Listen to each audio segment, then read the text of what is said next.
Papa can go back to work now slowly. Because he used to do that. Extra coconut wine. Then we make coconut vinegar. And we sell them in the market. So that's a dwarf coconut tree.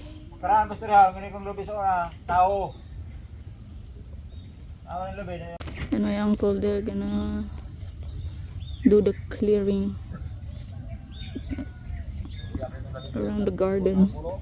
This is just down from our house.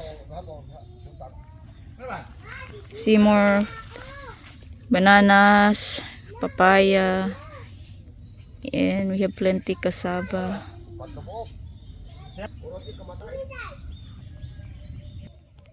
Morning, it's fogging. It was raining last night.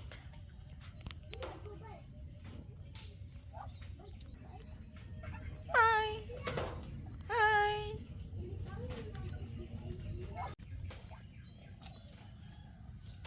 Morning, bananas. Yeah, weekend, so preparing for harvest to bring to the market. Cook breakfast, vegetables. Okay, today Saturday. I'll go down to the garden.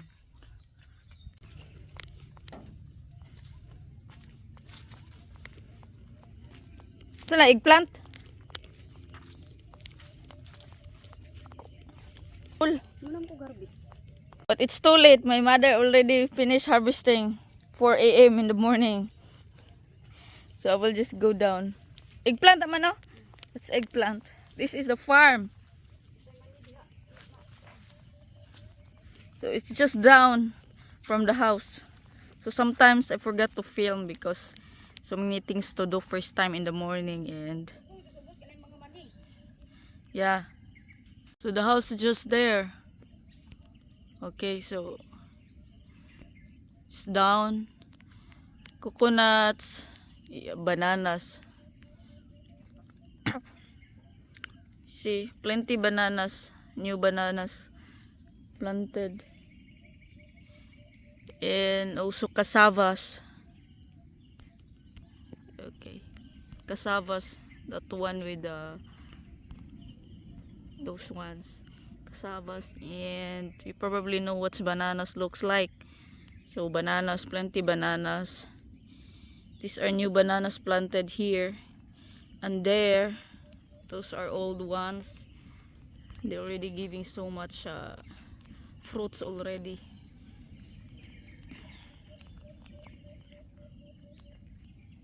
The mountain is fogging. It's been raining last night, so I will just tour you down and show our crops here. Yeah, I woke up late because it was raining, and mostly our parents really wake up early, so early. That's province life. And sleep early, wake up early. So since I have kids, and the first thing I need to do in the morning is cook something.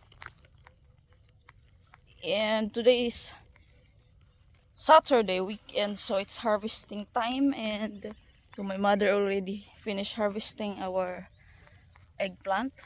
Not so many now because they are about to to die very soon because the longevity of the eggplant not last very long. So okay, I'm gonna show you.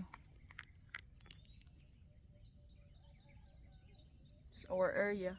Actually, this is about 7 hectares, but we're just picking some areas where we can plant easy access from the house.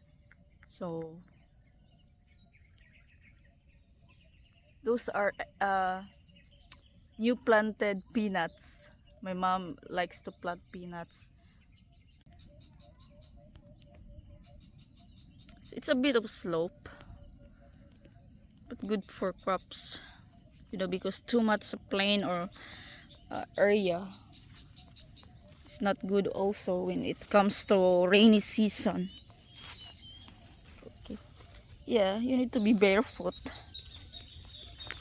And I haven't done this tour yet since I'm doing a vlog here. Look at that banana. New banana coming. Yes, we have bananas, ripe bananas ready for the market soon. Oh, see, bananas. Bananas are very easy to grow, and once you planted them, and they just keep growing more, growing new one. More bananas.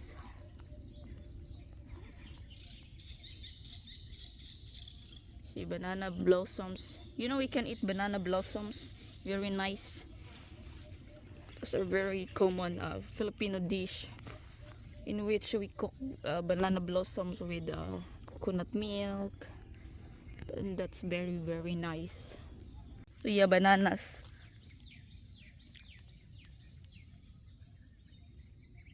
Here I am standing. These are peanuts.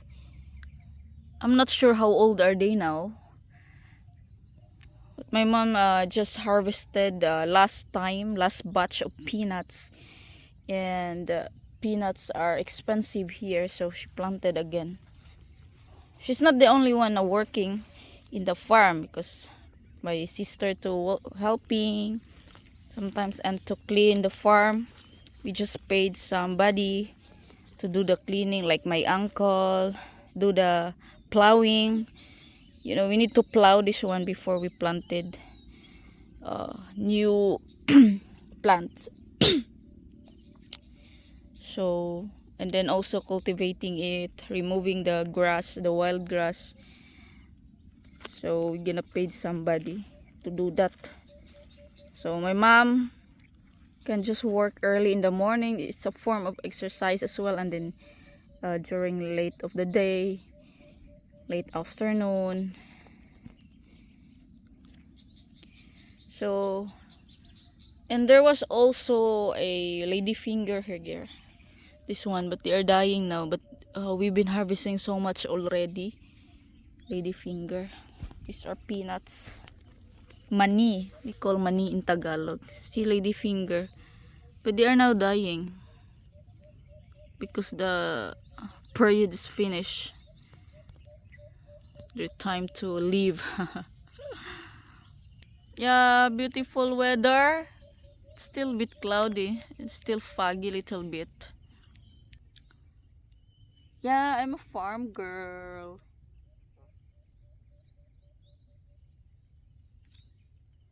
It's our farm. And this is not only the area where we have planted such things. Most of the crops that we've been growing here, really our source of income are the bananas. Because bananas produce really a lot. Produce more and more. So even if you don't work for it, you know, like always, you just keep producing, and all you gonna do is, and they don't need fertilizer really, and all you gonna do is just to clear out around, clear it up, remove the wild grasses and the weeds, and they can grow and give you fruits more and more. So bananas there across the hill, also bananas. And also we can use banana tree, the trunk and the leaves, we can use that to feed the carabao. So it's kind of there's more benefits into it. Alright, mainly for source of living, like we gonna sell it to the market, as well as some of them we gonna eat ourselves, and so many recipes to do that. And also we are using bananas to feed pigs, because we are also raising pigs. So that's it's not really free range, because we are tying up the pigs in order to not get our plants being distracted by the pigs, because you know the pigs always plowing with this, with the, what we call that, with its mouth under the ground, on the ground. Okay. So that's up to there. Bananas. Ano? Yeah, bananas. Those are bananas. The peanuts. So I will show you when it's time for us to harvest. But I think we're gonna wait for another more 3 months or 2 months. Yeah, we have lots of cassavas and also taro. It's just there. The taro just down the house, very near.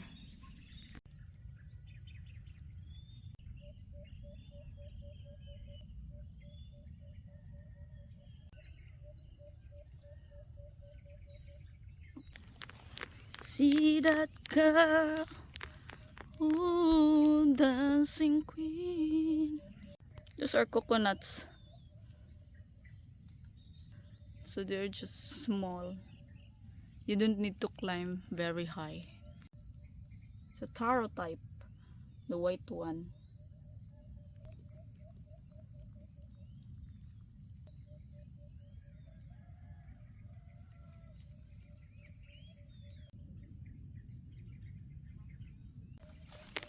Yeah, since we were young, we're still studying and from grade school. We used to help my father, my mother on the farm, all us siblings. So things like this are just basic for me. It's just so easy for me, because I'm used to it.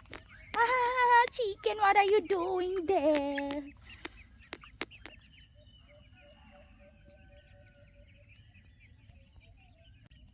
There's more peanuts there.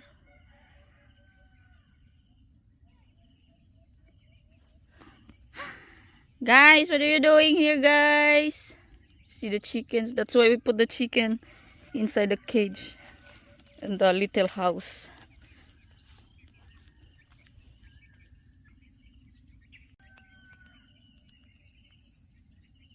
Lady finger is very nice. Anti-cancer, good for reproduction, chores.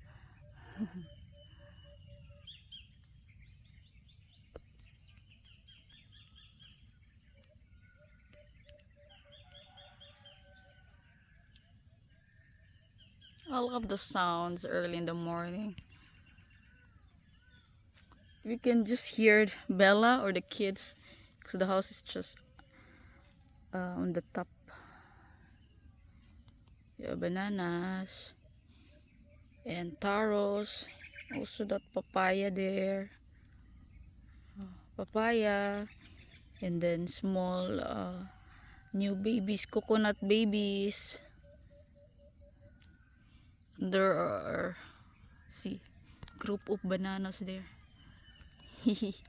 They're always producing us.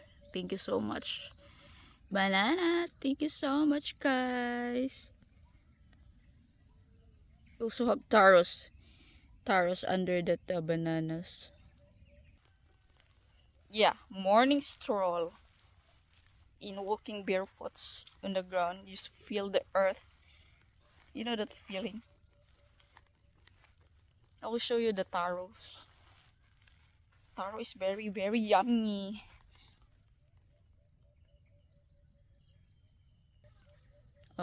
Taros.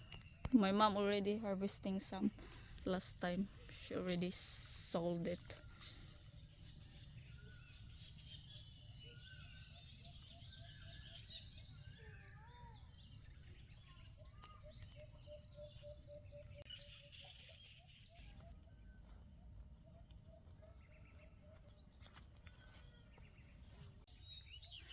We also have sweet potatoes planted here. This one. This is ready to eat. In this very young stems. Sweet potato. Look at this. Sweet potato. Oh, they are crawling now. We're not only planting one type of crop. So we can plant, for example, like this one, we plant peanuts, and then on the side we plant sweet potato, And then on the other side we planted some things, bananas and then taro. So okay, we're doing like that.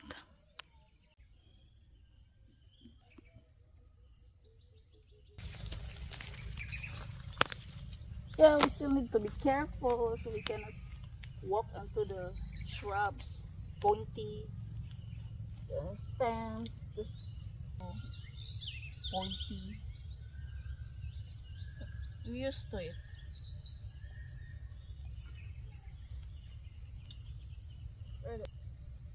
And if you have watching my previous vlogs, we've been harvested so much already, and we also have bell peppers around here. Come on, I will show you.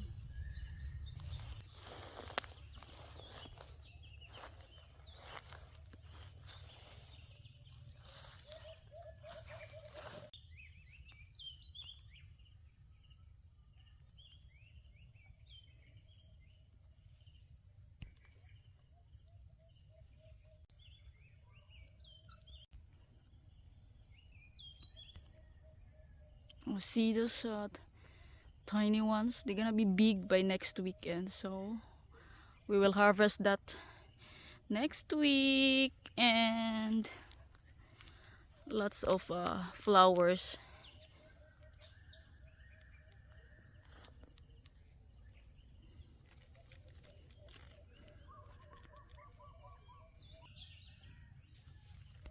I remember this plant. We used to give this for babies, newborn babies. We're gonna extract the juice of these leaves and then give to the newborn babies. And our ancestors used to tell us that it's very good for the health of the babies. So we just follow, some medicinal, traditional practices. And I don't really know the English term. I don't really know what is the scientific name, the name of this plant. But this is like a herbal to me, because my ancestors, my grandparents, my mothers, fathers used to give this to babies. Bell peppers.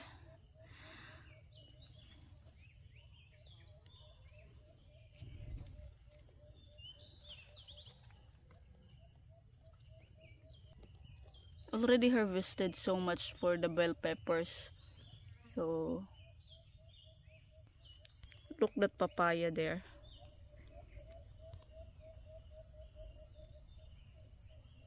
Oh, big taro.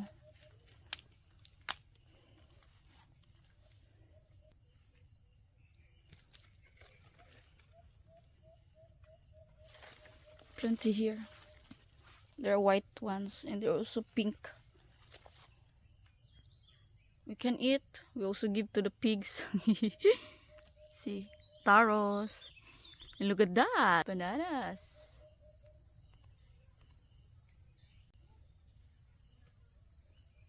So yeah, I guess that's it for the tour, quick tour of our farm here for today's episode. So by next one, I'm gonna show you more around, maybe going down to the creek. We have lots of coconuts there, two big ones.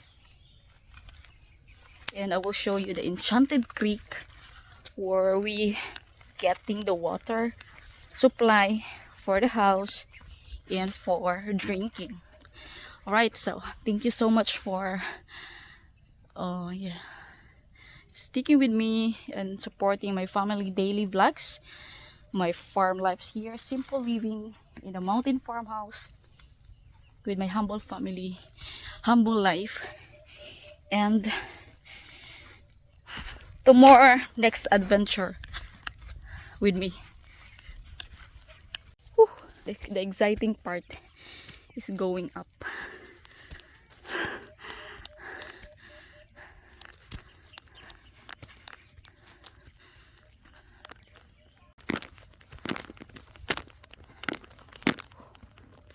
What an exercise.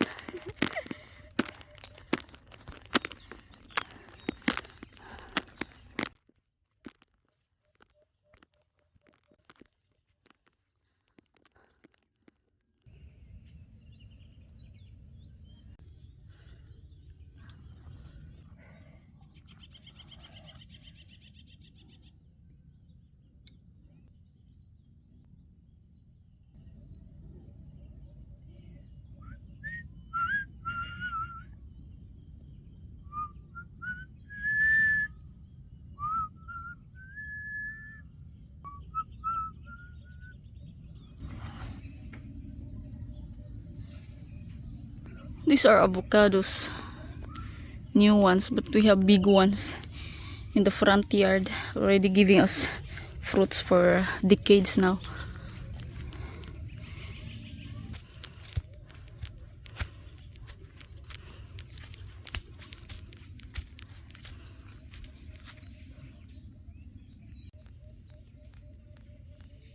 I'll show you the coconut. This is very dwarf. My father is doing some activities. So this is his work. He is getting some coconut wine from here, and that we're gonna sell, and also we're gonna preserve the coconut wine and turn it to vinegar. We're selling that on the market. He could started working now, slowly as per the doctor advice. So he's very happy looking after the farm again. Papayas.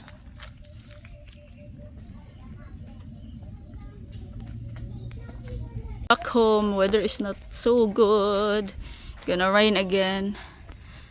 Our avocados is bearing fruits, flowers, so we're gonna bear fruits again very soon.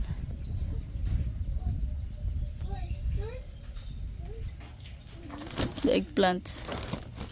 We're gonna have some eggplants for lunch, breakfast, lunch.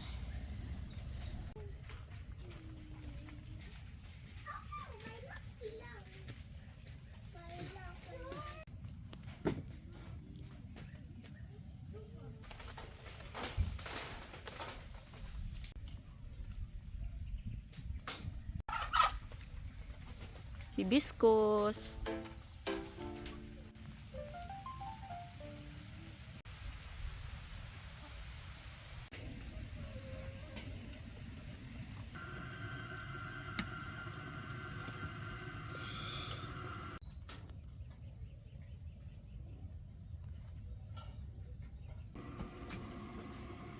Yummy da, yummy. Ikan siya.